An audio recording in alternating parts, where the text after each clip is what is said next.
Hola, soy Ana Vallabriga, escritora a cuatro manos con David Zaplana de novelas de misterio. Bienvenidos, bienvenidas a mi podcast.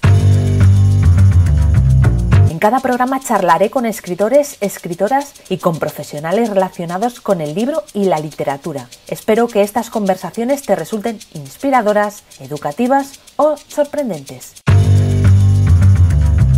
Y recuerda que un mal día siempre lo puedes convertir en un día de libros.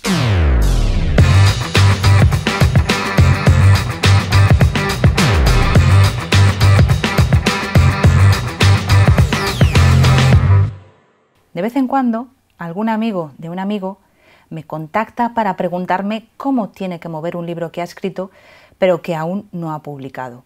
Esta es la razón por la que este verano decidí ponerme manos a la obra y escribir un libro que diera respuesta a las dudas que todos los autores noveles hemos tenido una vez que hemos terminado nuestro manuscrito. El libro se titula Todo lo que debes saber antes de publicar tu libro.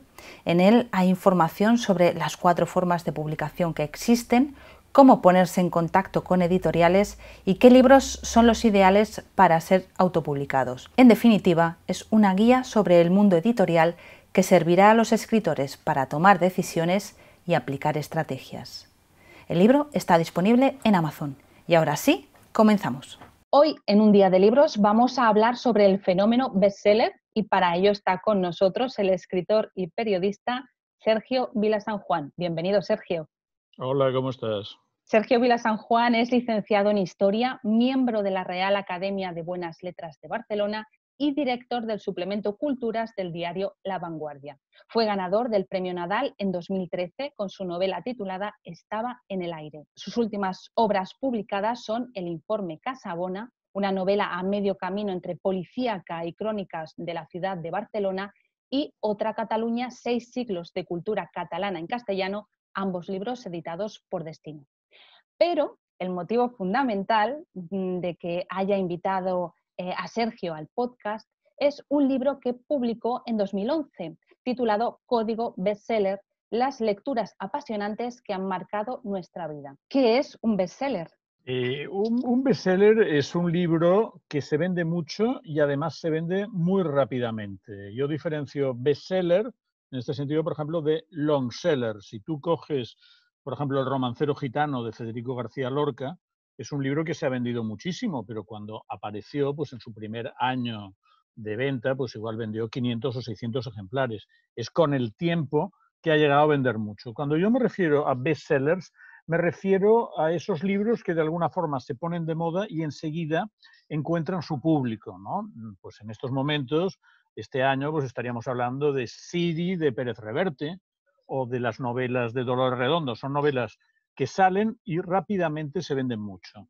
Hay otra categoría que yo uso, que es el megaseller, que son esos libros, esas novelas que sobre todo hacia el año 2000, porque tuvieron su época entre el 2000 y 2010, vendieron tantos millones de ejemplares que nadie se podía haber imaginado que cifras por el estilo existieran. Y me refiero a El Código da Vinci de Dan Brown, me refiero a la saga Harry Potter de J.K. Rowling, me refiero en España a La sombra del viento de Ruiz Zafón.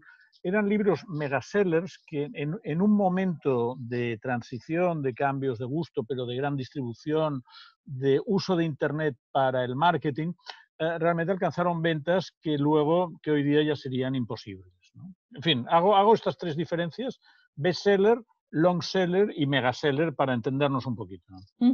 ¿Y es un fenómeno actual?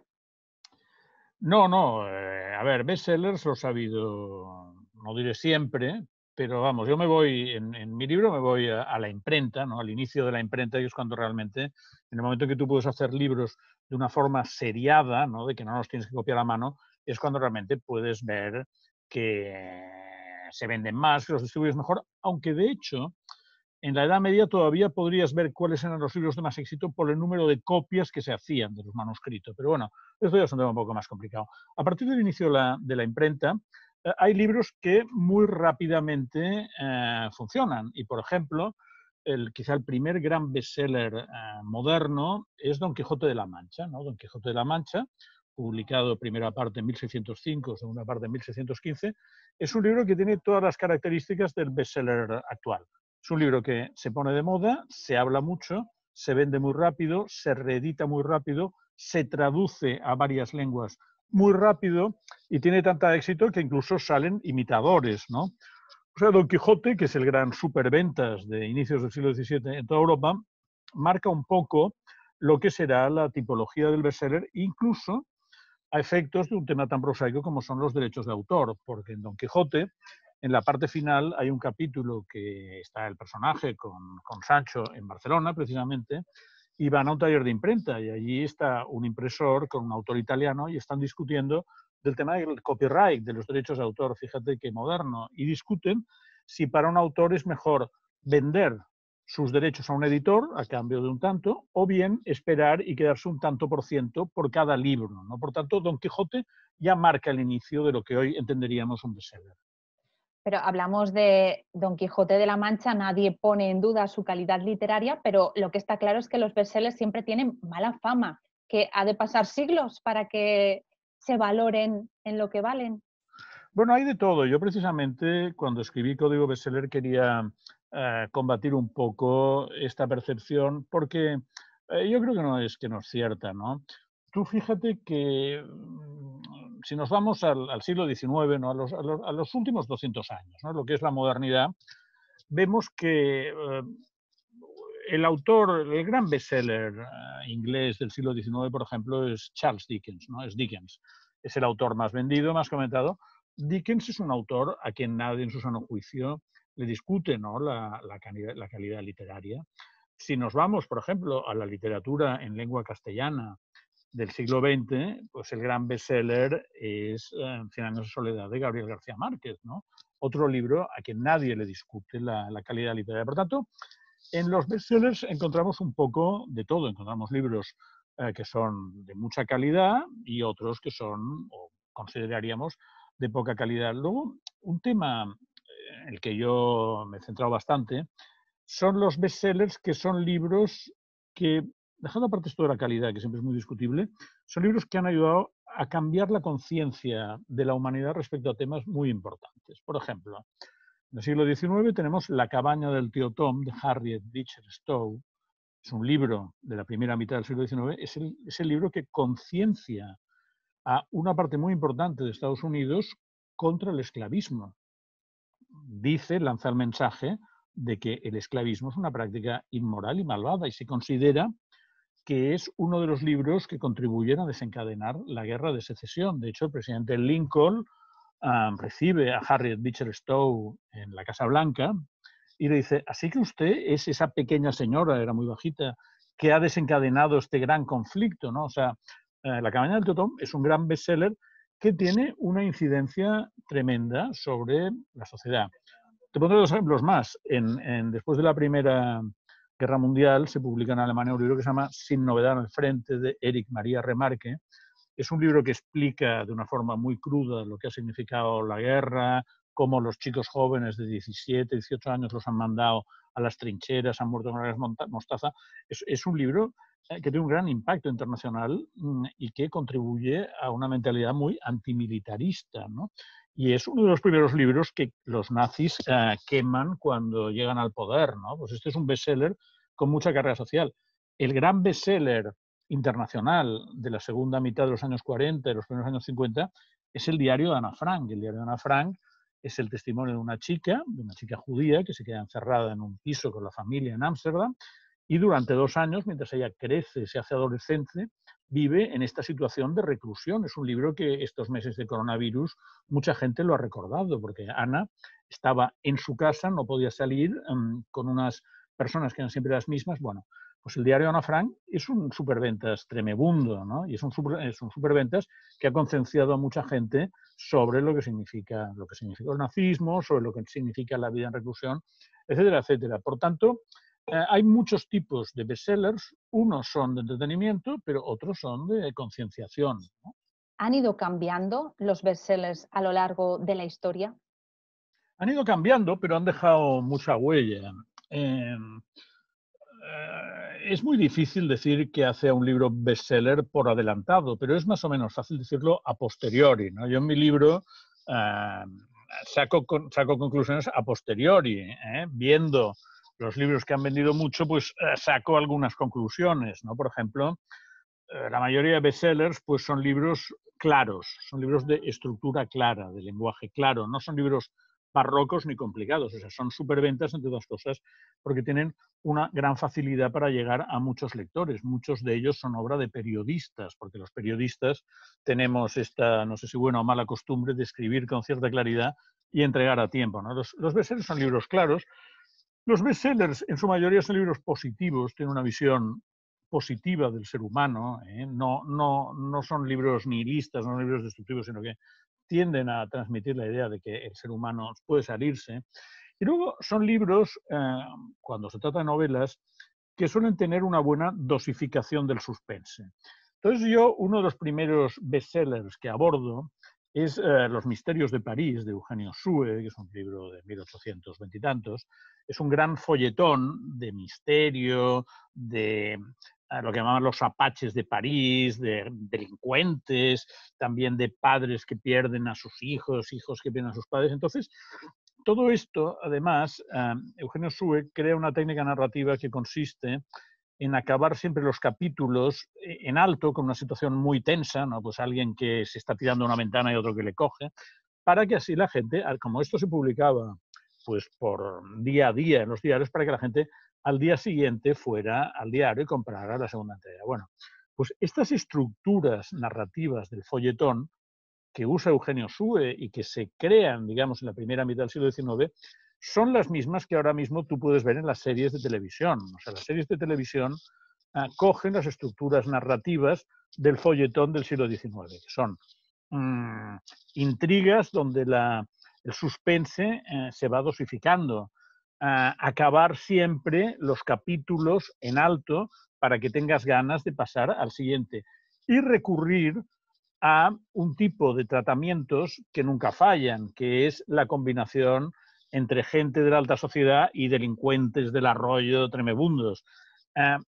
Separaciones familiares, ¿no? La hija que la robaron de la madre, bueno, todo esto que lo decimos y pensamos, vaya folletón, decimos vaya folletón porque lo inventaron los folletinistas, esto se está haciendo. Si tú coges las series que hay ahora, te sorprenderías de la cantidad de hijas desaparecidas que reaparecen al cabo de no sé cuánto tiempo y de ricos que tienen reuniones con mafiosos terribles, ¿no? O sea que esto es la herencia del bestseller y nos llega hasta hoy. ¿Y hay bestsellers que no sean novelas? Yo he estudiado, bueno, en este libro mío hago un poco una especie de ranking. Empiezo analizando bastante todos estos grandes escritores del siglo XIX que hoy les llamaríamos de bestsellers. Por ejemplo, Julio Verne, ¿no? Julio Verne era un escritor de bestsellers en el sentido de que era un autor que todo lo que hacía se ponía muy de moda, La Vuelta al Mundo en 80 días, 20.000 leguas de viaje submarino, etcétera, etcétera. Era un gran... lo que la gente entiende como bestsellers siempre suele ser, en primer lugar, novelas, pero hay muchos otros géneros. Por ejemplo, yo analizo el género de la autoayuda. El género de la autoayuda son libros que tienen mucha venta y el padre del género era un señor que se llamaba Dale Carnegie, que en los años 30 del siglo XX hizo un libro que se llamaba Cómo ganar amigos e influir sobre la gente. Este Dale Carnegie era un norteamericano que de joven había hecho teatro y luego se iba a ser un comercial, iba por los estados de Estados Unidos en aquella época pues con polvo y malas carreteras, y iba pues vendiendo cosas, vendiendo ropas, vendiendo crecepelos. Entonces, con su trabajo como comercial, empezó a entender qué había que hacer para relacionarse con la gente. Entonces, este Dale Carnegie, que su libro está muy bien y lo recomiendo mucho porque sigue vivo, este Dale Carnegie llega a dos conclusiones muy importantes. Dice, uno, en la vida te irá mejor si eres simpático que si eres antipático, porque a los simpáticos les va mejor que a los antipáticos. Y segundo, esto, aunque mucha gente se cree que es de nacimiento, no lo es. Lo decides tú y si eres antipático y quieres ser simpático, puedes aprender, ¿no? Y entonces en el libro este de Cómo ganar amigos e influir sobre la gente, pues Dale Carnegie te da una serie de lecciones pues, para esto, para ganar amigos y para influir sobre la gente, para acercarte a las personas, para saber tantearles, para saber congratularse, para entrar en ciudades, en ambientes que tú no conoces, ¿no? Y este libro ha vendido pues 40 o 50 millones de ejemplares desde entonces, y es un libro que desde el punto de vista de la técnica de escritura está muy bien porque hace cosas que también han llegado hasta hoy. Porque lo que hace Dale Carnegie es alternar ideas generales, esto, ¿no? Si usted quiere ser sociable y llega a una ciudad nueva, pues lo primero que tiene que hacer es apuntarse en un club, suscribirse al diario y tal. Te mezcla estas ideas un poco generales con mucha anécdota que o ha recogido él o le ha llegado de gente próxima. Pues entonces fui al barbero y el barbero me dijo, pues yo de joven lo pasaba muy mal y trabajaba en el campo, pero un día decidí... Entonces es un libro muy lleno de anécdotas porque Dale Carnegie entendió que a la gente le gusta mucho la anécdota humana, ¿no? Y entonces, pues este libro, ya te digo, abre pues toda esta línea de la autoayuda que hoy día pues, te vas a cualquier librería y te encontrarás centenares de libros de autoayuda. Pues lo sepan o no lo sepan sus autores, su padre espiritual es Dale Carnegie. Hay otros libros, pues por ejemplo, yo te he hablado, ya hemos hablado de novelas. Hay un tipo de novelas que son las que más se suele asociar al concepto de bestsellers, que son lo que podríamos llamar novelones, ¿no? Grandes frescos históricos en los que pasa de todo, ¿no? O sea, en un momento muy crítico de la historia, una guerra, una revolución, pues hay una pareja que se ama, unos amigos que las pasan canutas, la familia que sufre, y esto pues es el caso, por ejemplo, de Lo que el viento se llevó, ¿no? Lo que el viento se llevó de Margaret Mitchell, una historia de la guerra de sucesión americana. Bueno, hay de todo, encuentros, desencuentros, muertos, ciudades incendiadas, etcétera, etcétera. Esto funciona muy bien en España. Un autor que siguió un poco este modelo era José María Gironella, en la posguerra, con su trilogía de la Guerra Civil Española, Los cipreses creen en Dios, Un millón de muertos, Hasta llegado la paz. Entonces, estos libros eran este modelo, novelones, ¿no? Guerra española, parejas, familias se separan, vienen, van, uno se muere, el otro, etcétera. Hay otra novela que es esto mismo en Rusia, que es Doctor Zivago, de Boris Pasternak. Es una novela, el autor tenía mucho prestigio como poeta, pero la estructura es esta, es una estructura de gran novelón donde pasa de todo, ¿no? Pues este es un tipo de bestseller también muy característico. Ujú. Y además son novelas que van dirigidas a un gran público. Y yo creo que eso también hace que, bueno, que la gran literatura o los que dirigen la gran literatura o marcan el canon, no lo vean con demasiados buenos ojos, ¿no? Yo creo que hay, no sé lo que piensas, un sesgo de clase en este caso. Bueno, ya sabemos que en el mundo de la literatura, como en el mundo en general, hay muchas personas dogmáticas. Entonces te encuentras a profesores, a críticos que dicen, no, no, no, solo es buena literatura aquella, siempre acaban diciendo lo mismo, aquella que yo digo que es buena literatura, ¿no? Porque tampoco está muy claro, ¿no? Porque dicen, no, porque claro, Proust, Joyce, vale, Proust y Joyce, de acuerdo. Pero, por ejemplo, no sé, hay autores considerados muy literarios, pues que han funcionado muy bien. Por ejemplo, François Sagan, el autor de Bonjour Tristesse, que es una novela muy en la tradición literaria francesa, pues esta es un gran éxito. Eh, hay novelas que tienen una cierta mística, pero yo con el tema este de la calidad siempre voy mucho a García Márquez, ¿no? García Márquez es un autor que es un superventas total y sin embargo tiene pues, un prestigio literario muy, muy consagrado. Pero a García Márquez, como a otros casos, yo creo que les ha ayudado, aparte que el libro es muy bueno, también tener una cierta mística que es casi mágica, porque en el caso de García Márquez, ¿no? Pues la leyenda y los biógrafos cuentan que estaba García Márquez trabajando en Ciudad de México y entonces un día dice a la familia, bueno, nos vamos a Acapulco a pasar un fin de semana y los mete a todos en un coche y con a su mujer Mercedes y a sus dos hijos y se van hacia Acapulco y de repente en el camino García Márquez oye una especie de voz que le dicta la primera frase de Cien años de soledad. Muchos años después, ante el pelotón de fusilamientos, el coronel Laureano Buendía iba a recordar el día que su padre iba a conocer el hielo, etcétera, ¿no? Bueno, Entonces, García Márquez oye esta voz, le llega la primera frase de Cien años de soledad, da la vuelta y dice a la familia, nos volvemos a México porque me tengo que poner a escribir, ¿no? Y efectivamente se mete allí, lo vende todo para pagar los 2 años que le va a costar hacer el libro y escribe Cien años de soledad. Pero me hace gracia porque es una historia literaria, pero que es una transposición del viaje de San Pablo, ¿no? El camino de Damasco, cuando San Pablo oye la voz divina, cae del caballo y decide que a partir de entonces se va a portar de otra manera. O sea, hay una magia y una mística.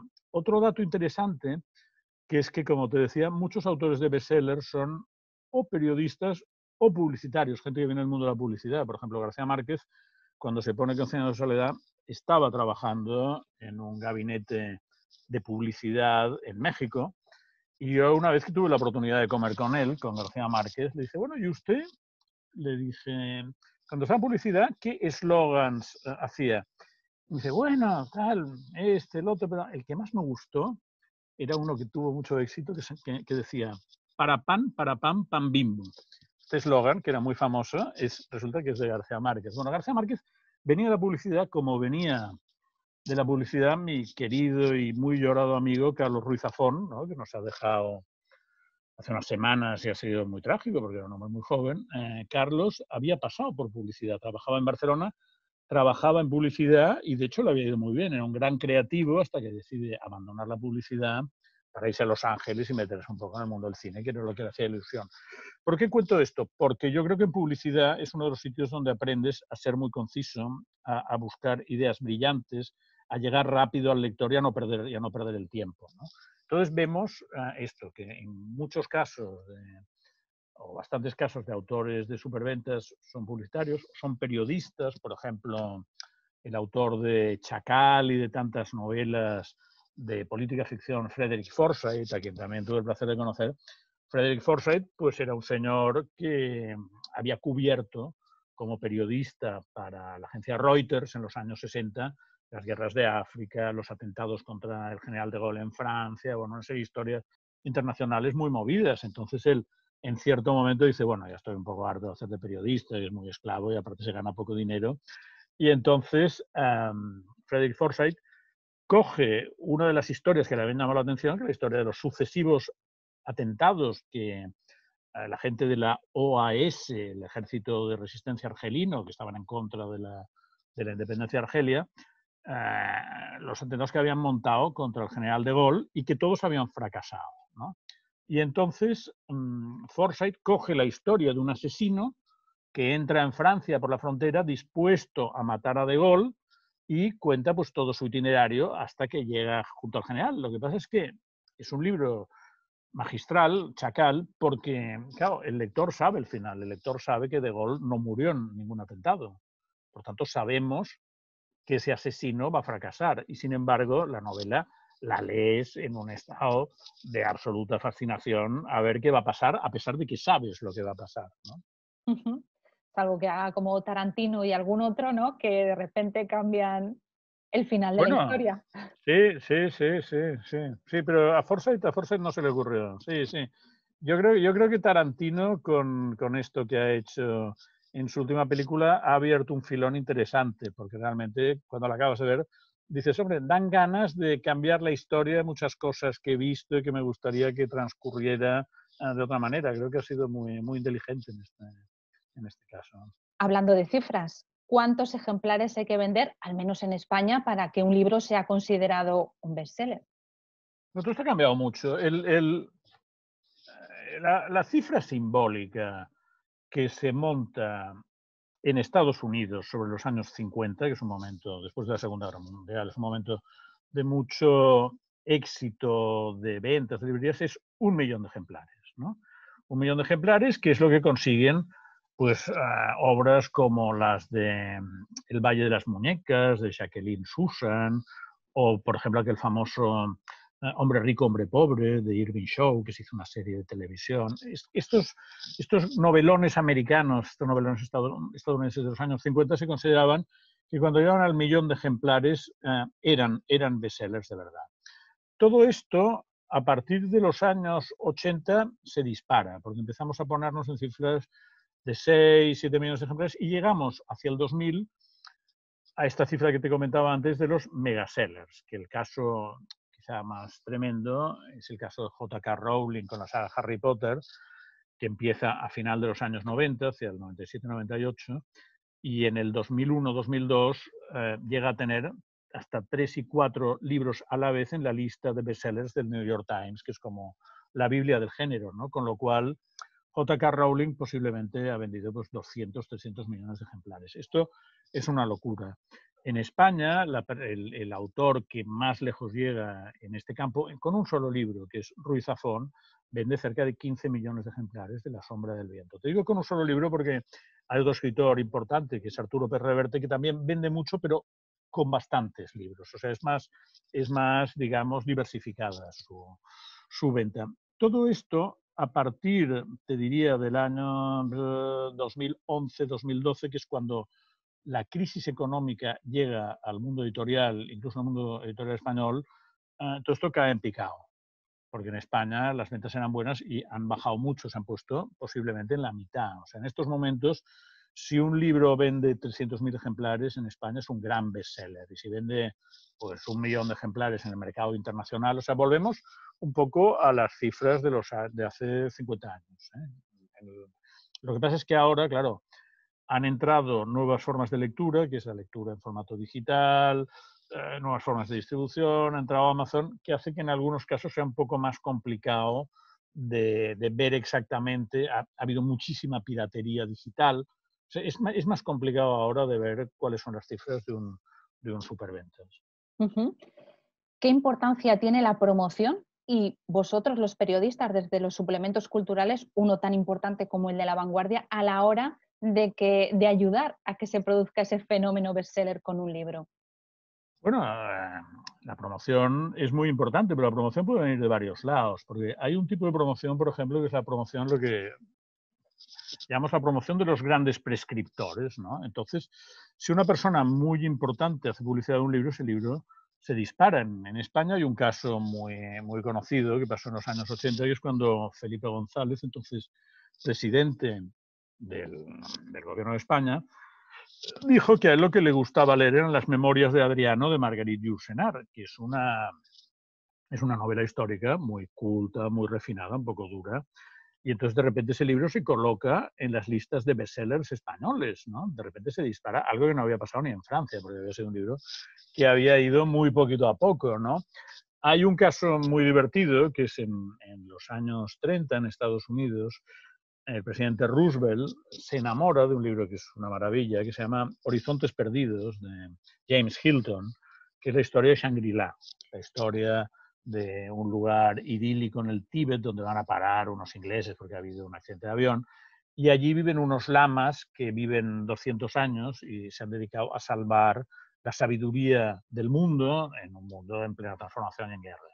Entonces a Roosevelt le encantó esta novela, y entonces lo que hoy llamamos Camp David, Roosevelt lo llamó Shangri-La, con lo cual durante bastantes años lo que llama el retiro presidencial de los presidentes americanos se llamó Shangri-La hasta que le cambiaron el nombre por Camp David, ¿no? Bueno, pues este ha sido otro caso, por ejemplo, de gran prescripción. Luego, bueno, hoy día pues los influencers y las influencers, ¿no? Si recomiendan un libro, el libro funciona. Pero, a ver, yo creo que los periodistas, los críticos funcionamos para dar el primer empujón. Vamos para dar el primer empujón, para señalar, y luego los libros van cogiendo carrerilla. En el caso, por ejemplo, de La sombra del viento, de Carlos, pues fue un libro que apareció en Barcelona con muy poca promoción, porque él estaba en Estados Unidos. Él era conocido como autor juvenil, pero era otra liga. Y de hecho, la editorial Planeta lo sacó de una forma discreta, como un libro más. Y es verdad que hubo 2 o 3 periodistas de Barcelona que nos enamoramos de este libro. Empezamos a decir, ojo, que es muy bueno, que vale la pena, hay que apostar, y insistimos y dimos la lata. Entonces el libro empezó a arrancar hasta que ya cogió carrerilla por sí solo, y entonces pues se disparó. En ciertos suplementos literarios españoles, durante mucho tiempo el bestseller, el libro vendido, era un género despreciado, ¿no? Y entonces no se no se reseñaban, no se cubrían informativamente. Hay que decir que en La Vanguardia siempre hemos estado muy atentos y eso nos ha permitido pues, detectar muchos libros que han sido muy interesantes y que han dado grandes momentos de placer a los lectores, ¿no?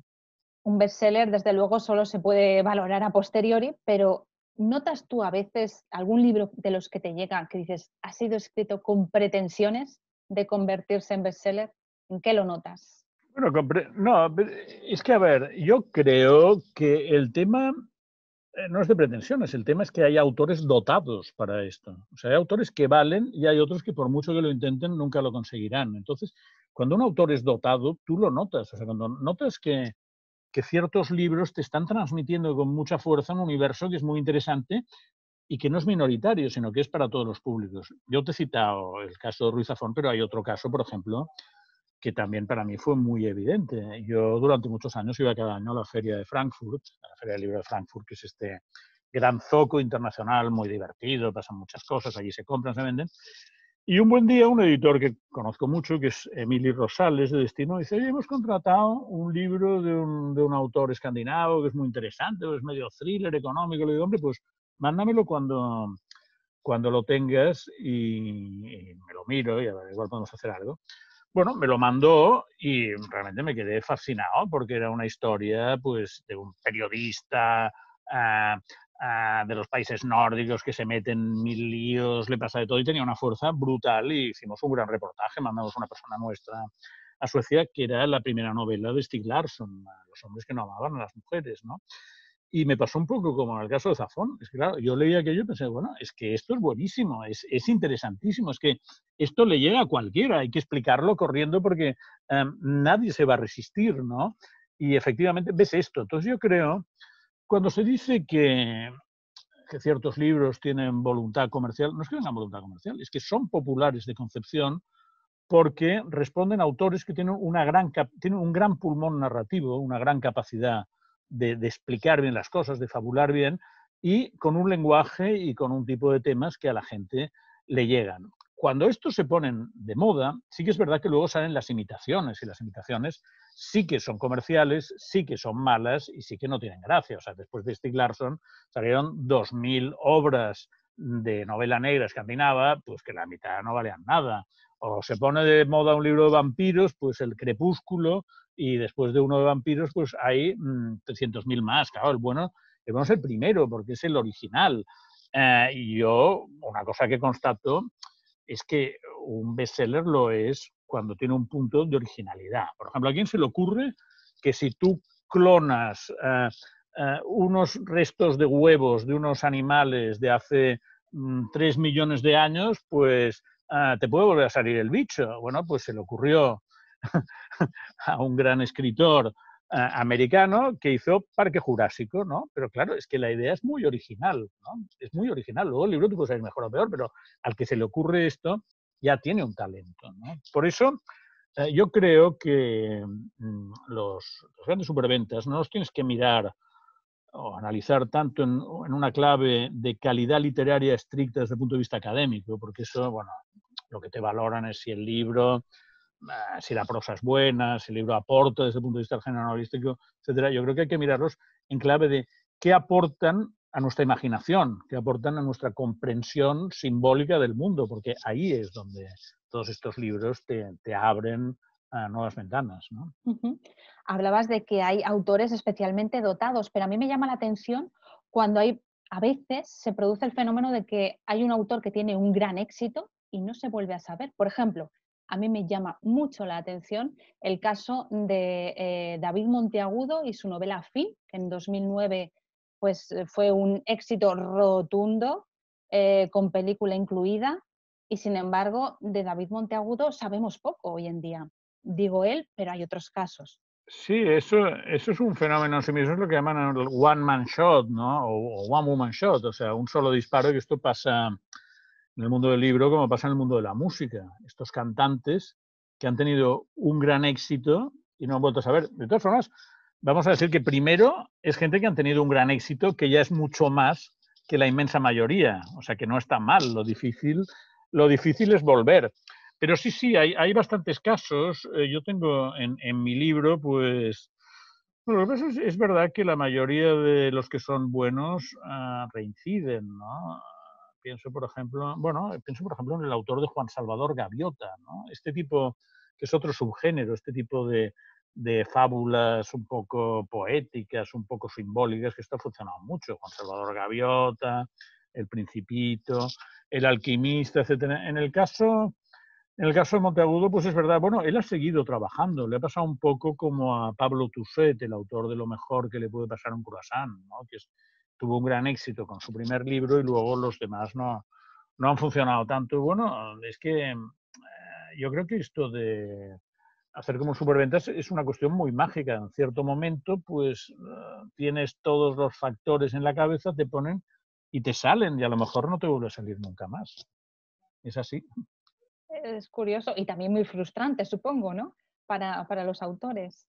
Bueno, depende, claro, tienes que mirar la botella medio llena o medio vacía, Sí. porque si eres un autor que ha tenido un gran bestseller, bueno, pues no está mal, ¿eh? No No, está no, mal, no. insisto, el 99% no lo tienen nunca, con lo cual, si tú consigues entrar en el 1% que ha tenido alguno, pues aunque haya sido solo uno, no está mal, No, no, no está nada mal, desde no luego está que nada no. mal. Van las editoriales detrás de conseguir bestsellers. ¿Es lo que les da fuelle para poder editar otro tipo de cosas?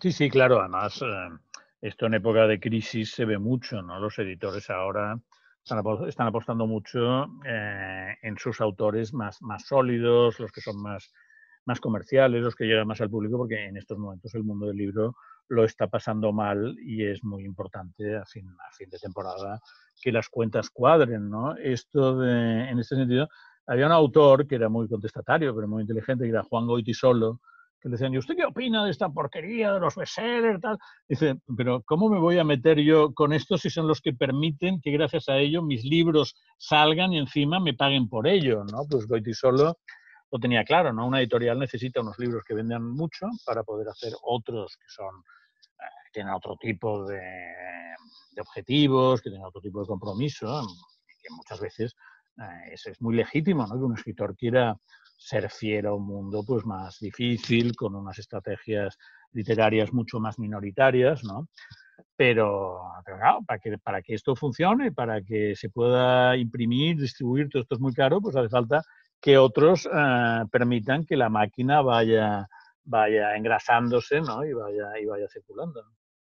El último gran bestseller, yo creo, en el panorama, no sé si tú estás más al día de todo lo que se publica, pero quizás el último gran bestseller en España haya sido Patria.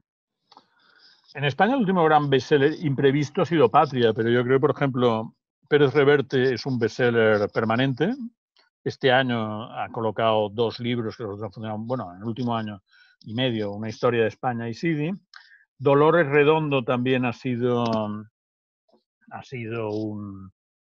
un caso que viniendo desde abajo ha tenido mucho éxito, y a su vera ha funcionado mucho este género de la novela policíaca provincial española, o sea, novelas con una carga muy costumbrista ambientadas pues, en Galicia, en Asturias, etcétera, etcétera. Yo creo que todo esto va un poco a rebufo del gran éxito de Dolores Redondo y el Baztán. En el campo internacional, yo creo que quizá el último gran bestseller indiscutible es un libro que a mí no me gusta nada, me parece realmente muy malo, que son las 50 sombras de Grey, que me parece muy, muy barato, ¿no? El penúltimo sería uno muy bueno, que es Larson, ¿no? Con lo cual hay de más y de menos. Hay una cosa interesante, ¿no? Que es que hay profesiones que funcionan mejor que otras para los bestsellers, y las que funcionan muy bien son esas profesiones que permiten al escritor poner en contacto ambientes muy diferentes, ¿no? Por ejemplo, los policías, ¿no? y detectives, los periodistas, ¿no? Los abogados, hay muchas novelas de abogados, los legal thrillers que funcionan muy bien, y los médicos. Los médicos funcionan muy bien porque es un mundo que te permite tocar lo de más arriba con lo de más abajo, es un mundo que refleja situaciones de mucha intensidad con las cuales el lector se identifica. El gran autor, a quien conozco y aprecio y quiero mucho, el gran autor de temas médicos en nuestros tiempos, Noah Gordon, que ahora tiene más de 90 años, está viviendo en Estados Unidos. Hablé con él durante en la época de confinamiento, me estuvo explicando cómo lo veía.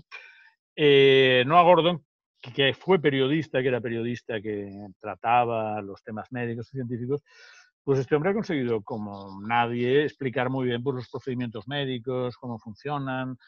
Ha hecho novelas históricas, ¿no? Como la famosa El médico, ¿no? Que es una historia pues, ambientada a la media de un chico británico que se hace pasar por judío para llegar hasta Irán, ¿no? a la escuela médica patrocinada por el Shah, ¿no? Bueno, hay un tipo de profesiones que al favorecer, digamos, la movilidad social y las situaciones de mucha intensidad humana, pues son especialmente atractivas, ¿no? para los lectores y por eso tienen mucho éxito, ¿no?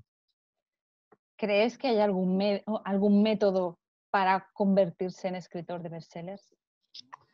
Había un tipo que se llamaba Nathan Zuckerman, que era el agente literario de Ken Follett, ¿no? del autor de Los Piratas de la Tierra. Este escribió un libro sobre cómo hacer bestsellers y daba algunos consejos que no estaban mal, que uno de estos era escribe claro, luego decía, hombre, el bestseller tiene que ser como una ventana, tiene que ser que tú le muestras al lector una realidad que no conoce, ¿no? Entonces, bueno, pues esto no está mal, ¿no? Hay varias, digamos, estrategias, ¿no? que muchos escritores suelen seguir, pero de todas formas, yo, como te decía, creo que para hacer bestsellers pues tienes que tener una mentalidad original, una capacidad de ver cosas que la gente no ve, que no están sobre la mesa. Tienes que tener una capacidad de gran fabulador, o gran fabuladora, ser alguien capaz de explicar historias y mantener a la gente encandilada, ¿no?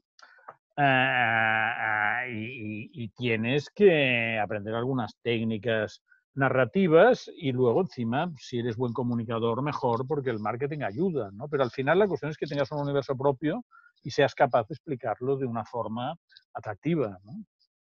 ¿Aspiras a escribir un bestseller? No, porque ya he visto que a priori es imposible. Aspiro a escribir novelas que me gusten y que, a ver, yo, como decía un editor amigo mío, no se trata de novelas comerciales, o no se trata de novelas inteligentes o no. A mí me gustaría escribir novelas que el lector, cuando las lea, se sienta un poco reconocido, ¿no? Que diga, bueno, esto que me están contando no es una tontería, ¿no? Entonces yo mis novelas, hombre, no han sido bestsellers, pero no han ido mal, ¿eh? Casi todas se han reeditado varias veces, etcétera, etcétera. Y yo lo que aspiro es hacer novelas que a mí me apetezcan. Sí que es verdad que cuando las escribo intento que sean claras, ¿no? Intento que sean claras y que lleguen a la gente. Dicho esto, no puedes aspirar a mucho más. Lo único que puedes aspirar en esta vida, creo, es a ser un poco honesto contigo mismo y ser consciente de tus propias limitaciones, pero también de tu propia capacidad de aportar cosas, ¿no? Bueno, de momento, aparte de tus novelas, nos quedamos con Código Bestseller. Quien quiera profundizar más en este tema, creo que tiene ahí un libro de referencia de cabecera. Ahí lo tiene. Bueno, muchísimas gracias, Sergio, por habernos acompañado en este Día de Libros. Te dejo que te despidas de la audiencia. Bueno, oye, gracias a ti, ha sido un placer y hay que ir a las librerías porque es lo que mantiene la cultura de un país. Dejémonos estar de comprar por pantalla, vamos a las librerías, hablemos con los libreros, hagámosle caso, que los libreros nos aconsejen, paseemos por las filas de libros, movamos, toquémoslos con las precauciones de rigor, pero toquemos los libros y al final compremos, gastemos dinero, porque estamos gastando dinero en idioteces mil, pues hay que gastarlo en la cadena del libro. Queda ese mensaje clarísimo. Muchísimas gracias, Sergio. Gracias. Si el podcast te ha gustado, me encantará que lo compartas en redes, que le des a me gusta, que dejes tus comentarios o que te suscribas a mi canal. Te espero próximamente en un nuevo capítulo de Un Día de Libros.